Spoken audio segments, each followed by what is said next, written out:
he cheated. Now what's? I still love him. The betrayal is not always the part that breaks you. Sometimes the part that breaks you comes afterward. It's waking up the next morning and realizing that despite everything he did, you still love him. You know he lied. You know he crossed a line you never thought he would cross. You know the relationship will never look exactly the same again.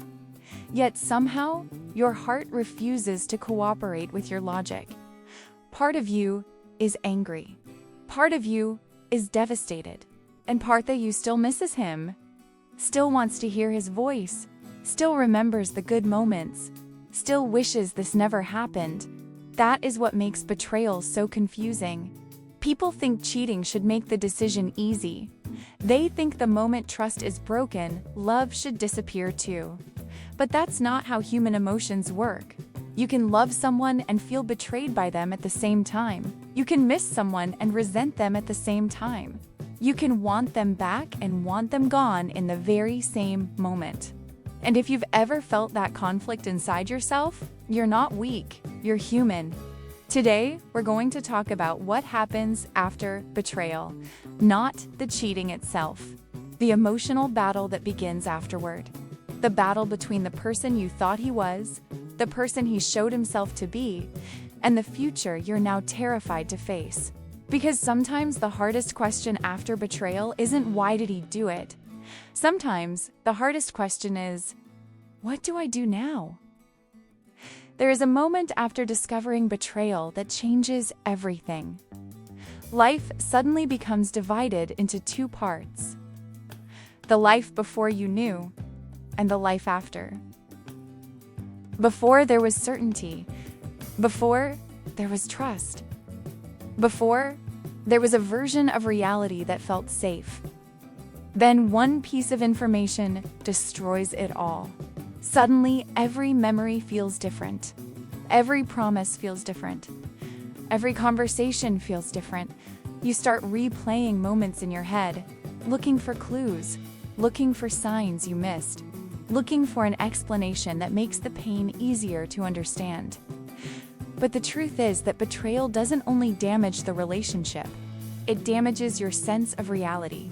The person you trusted most becomes the source of your confusion. And that's why so many people feel emotionally paralyzed after discovering the truth. Because they aren't just processing what happened. They're trying to understand how everything they believed could have been wrong. And that creates another painful question. If he hurt you this much, why do you still want him? This is the question many people feel ashamed to admit. They think loving him after betrayal means they're weak. It doesn't. Love doesn't disappear because you received bad news.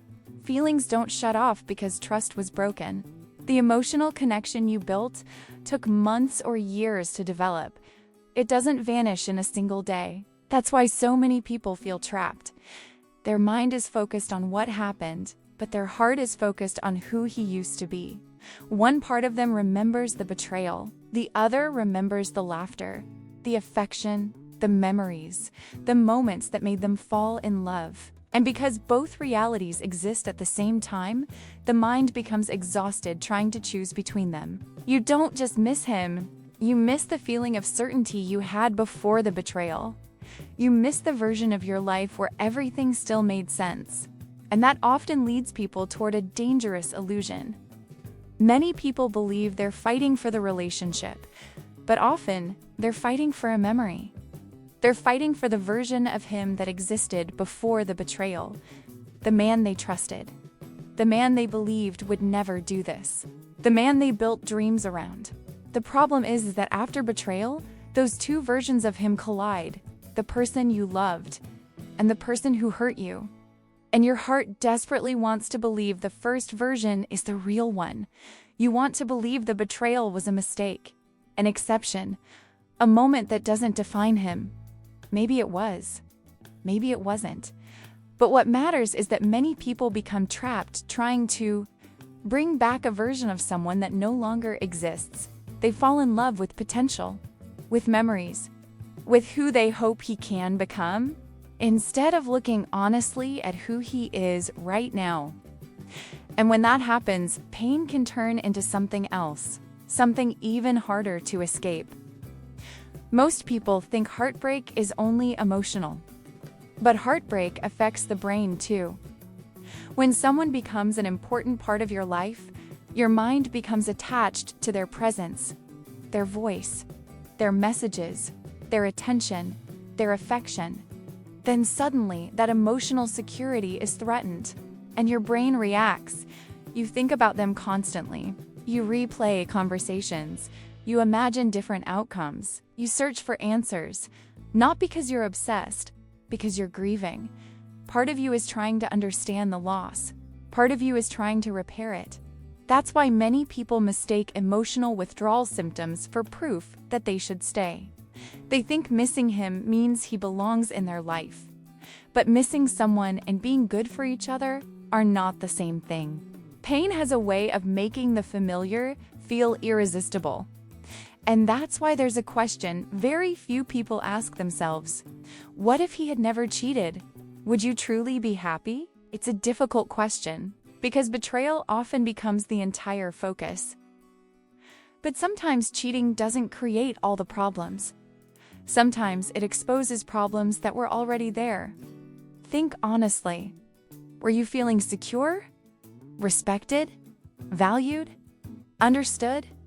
Or were there cracks in the relationship long before the betrayal happened? Many people become so focused on the cheating that they forget to evaluate the relationship itself. And that's dangerous, because your future should not be decided by one event alone.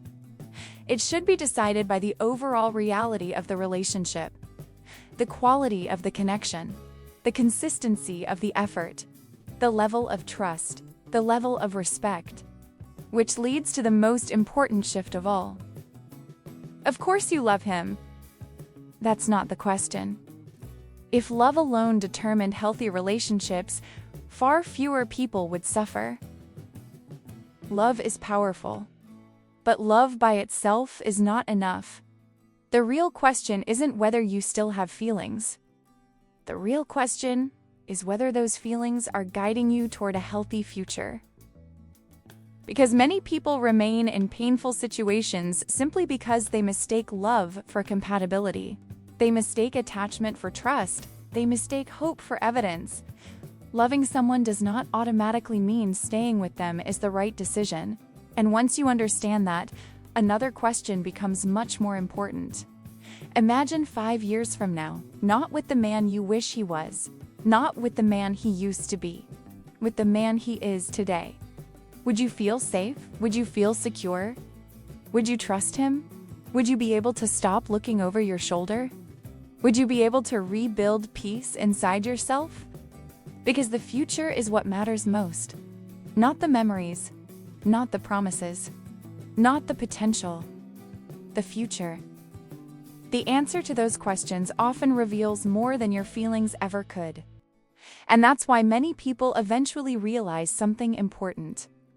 The decision isn't really about whether they still love him. It's about whether the relationship can become healthy again. You can still love him. You can still miss him. You can still think about him every day. None of those feelings are unusual. None of them mean you're weak. None of them mean you should be ashamed. But they also don't answer the question that's sitting in front of you. Because love and trust are not the same thing. Love and safety are not the same thing. Love and a healthy future are not the same thing. The question isn't whether your heart still wants him. The question is whether your future can survive what your heart wants. Because sometimes the person you're trying so hard to get back is not the person standing in front of you. It's the person you believed he was before the betrayal. And learning the difference between those two people may be the most important step toward healing.